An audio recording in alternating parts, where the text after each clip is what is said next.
Hello everybody, and thank you for sharing your time with me.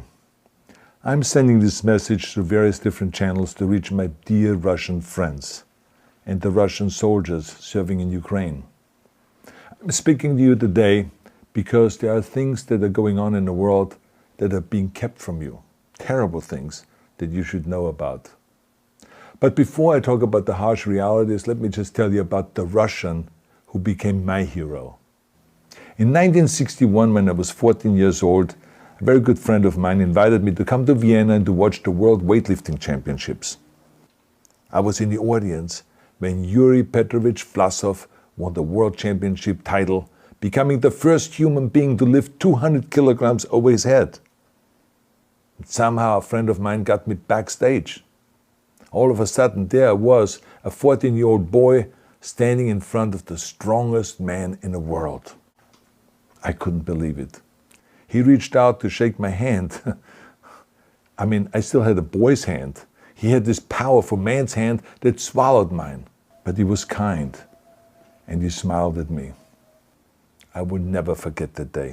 Never. I went home and I put his photo above my bed to inspire me when I started lifting weights.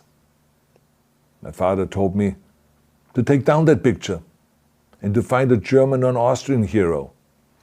He got really angry, and we argued back and forth. He didn't like Russians because of his experience in the Second World War. You see, he was injured at Leningrad, where the Nazi army that he was part of did vicious harm to the great city and to its brave people. But I did not take the photograph down, no, because it didn't matter to me what flag Yuri Vlasov carried. My connections to Russia didn't stop there, by the way. Oh, it actually deepened when I traveled there with bodybuilding and for my movies and met all my Russian fans. And on one of those trips, I remember, I met Yuri Vlasov once again.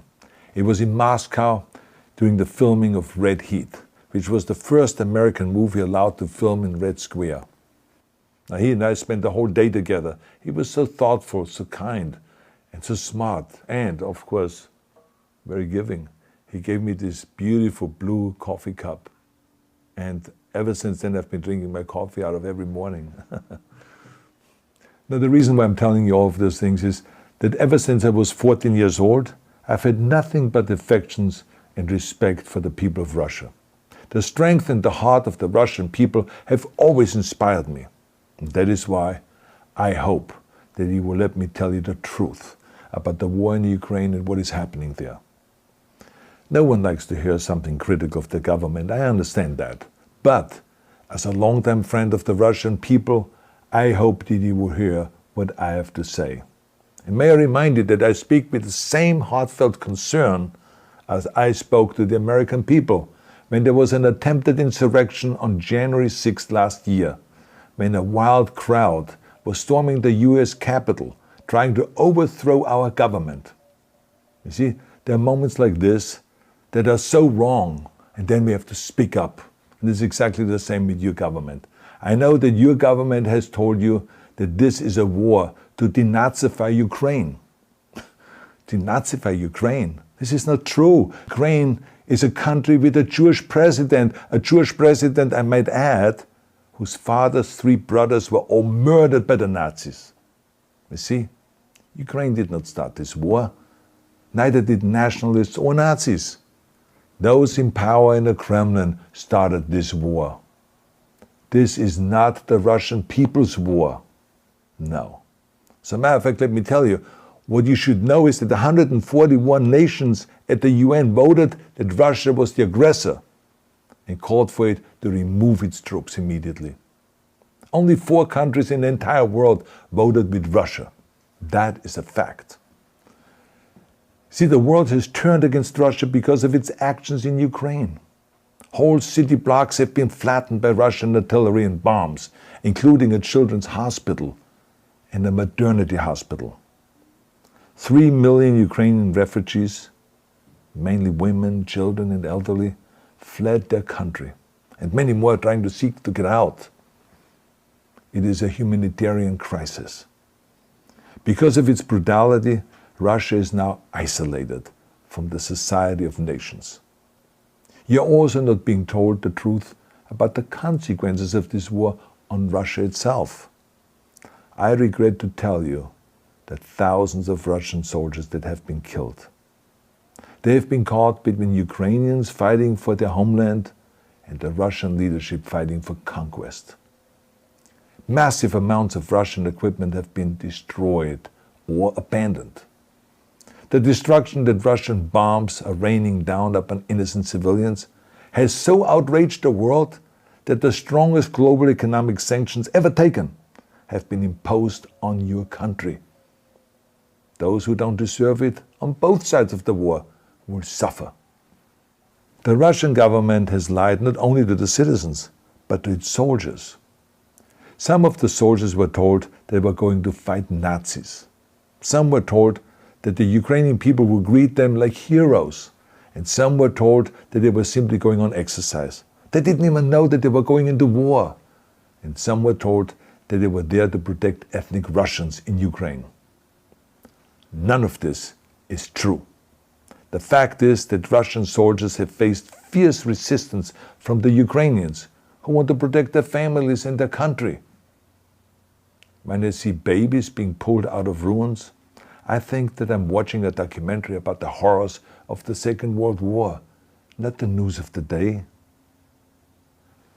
Now let me tell you, when my father arrived in Leningrad, he was all pumped up on the lies of his government. And when he left Leningrad, he was broken, physically and mentally. He lived the rest of his life in pain. Pain from a broken back, pain from the shrapnel that always reminded him of these terrible years, and pain from the guilt that he felt. To the Russian soldiers listening to this broadcast, you already know much of the truth that I've been speaking. You have seen it with your own eyes. I don't want you to be broken like my father. This is not the war to defend Russia that your grandfathers or your great-grandfathers fought. This is an illegal war. Your lives, your limbs, your futures are being sacrificed for a senseless war condemned by the entire world. Now, to those in power in the Kremlin, let me just ask you, why would you sacrifice those young men for your own ambitions? To the soldiers who are listening to this, remember that 11 million Russians have family connections to Ukraine. So every bullet you shoot a brother or a sister. Every bomb or every shell that falls is falling not on an enemy, but on a school, or a hospital, or a home. I know that the Russian people are not aware of such things are happening. So I urge the Russian people and the Russian soldiers in Ukraine to understand the propaganda and the disinformation that you are being told. I ask you to help me spread the truth. Let your fellow Russians know the human catastrophe that is happening in Ukraine. And to President Putin I say, you started this war.